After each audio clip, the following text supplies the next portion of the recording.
いよいよ調理の開始です。まずは豚こまを強火で炒めていきます。お肉を十分に炒めたら、お次は野菜の投入です。豪快に全部入れちゃいます。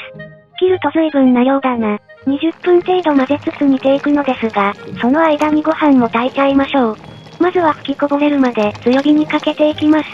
だいたい3分程度ですかね。いい感じに吹きこぼれてきたら、吹きこぼれるか吹きこぼれないかの弱火に移動して8分程度放置します。しばらく焚き火を見ながらまったりタイム。8分程度経ったら飯盒を火から上げ上下逆さまにして10分程度蒸らします。カレーもご飯も順調だったのですが、案の定雨が降ってきてしまったので、外で食べるのは断念して室内へ移動したいと思います。